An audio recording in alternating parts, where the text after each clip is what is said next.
कभी कभी हमारे कवि लोग मंचों पर बड़े बड़े कवि सम्मेलनों में थोड़े से निराश हो जाते हैं, जब तालियां नहीं बजती हैं तो बार बार उनको कहना पड़ता है कि ताली बजाओ ताली बजाओ। मैंने कवि से, संचालक से पूछा कि इतनी तालियां क्यों बजवाता है, तो बोला कि चौबे जी तालियों से कॉन्फिडेंस आता है। मैंने कहा नहीं, कॉन्फिडेंस हो तो तालियां अपने आप आती हैं। वही कॉन्फिडेंस इन कवियों के पास तो था। मेरा तो तालियों के बारे में ये कहना है संपत जी कि ताली वाली कविता अच्छी लगे तो ताली बजाओ, नहीं लगे तो कवि को बजाओ।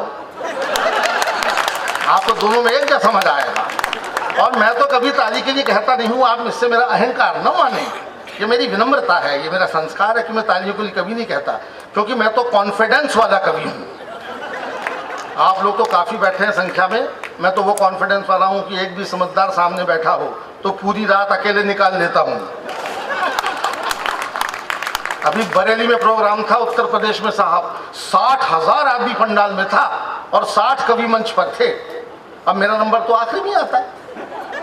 उन 60 कवियों में और उन 60,000 सुनने वालों में 8 बजे शुरू होने वाले उस प्रोग्राम में जब मेरा नंबर आया तब सुबह के 4 बज रहे थे और पंडाल में केवल 2 लोग बचे थे, एक सुनने वाला, दूसरा सुनाने वाला।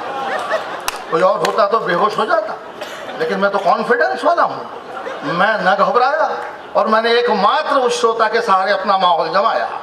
मैंने उससे कहा आप अच्छे श्रोता हैं, गुण ग्राहक हैं, आप जरूर मेरे लिए बैठे हैं। वो बोला नहीं, आपके बाद मेरा नंबर है।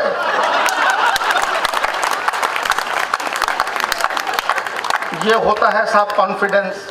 एक बात मैं आपको बता दूं कि मुझे हर घटना से या दुर्घटना से एक ज्ञान जरूर मिलता है। दुर्घटना हो गई है, ध्यान रहे आदमी इस संख्या में मौजूद रहे,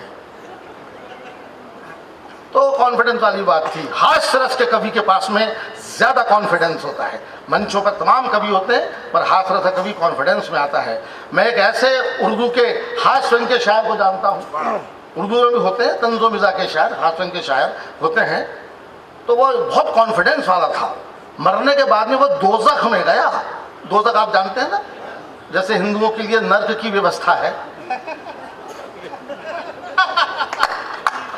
उसी तरह से मुसलमानों के लिए दोज़ख की व्यवस्था है, क्योंकि पापी दोनों इलाकों में होते हैं।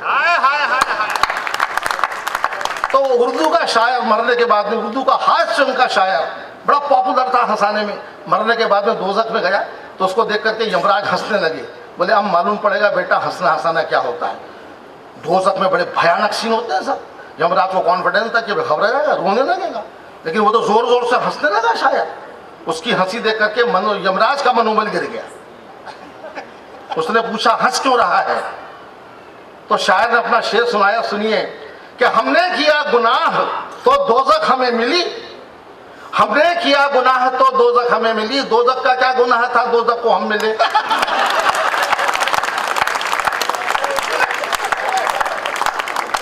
सारे वहां के पापी हंसने लगे जोर जोर से कि अब आया हमारा बॉस यहाँ पर। इसलिए हंसी ही जिंदगी है, कॉन्फिडेंस जिंदगी है, कॉन्फिडेंस ही असली चीज है, लेकिन ये कॉन्फिडेंशियल बात है।